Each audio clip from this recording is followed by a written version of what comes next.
Hello, buddy. Congratulations. And God bless sa new chapter sa imong life. Hopefully, mga pila ka months or years nanay gamay nga buddy. And congrats po sa imong husband. And God bless sa inyo ha. And have a happy life sa inyong kaninyo. Congratulations, Bambadi.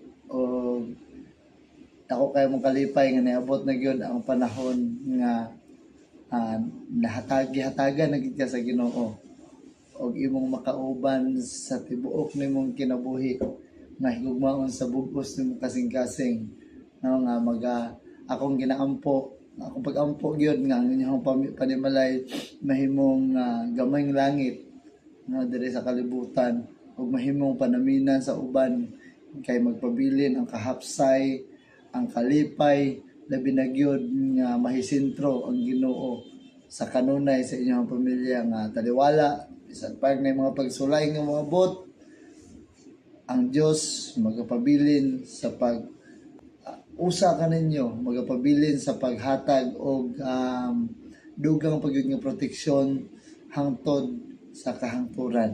Diyos magapanalangin o congratulations sa inyong dakong adlaw o mahitabo na pod ang dakong panghitabo. Bye-bye.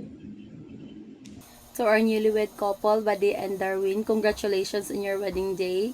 Before, sigihan na magkuliton si Buddy nga, Buddy, kanus apa magkamagninyo ng atong edad, gaabante perminti, wala gaatras.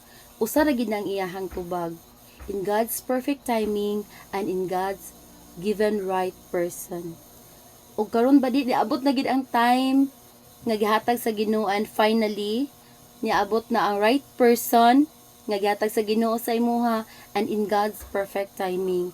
I wish and pray that you will have a happy married life and may you put God first in everything that you do and a children's to come.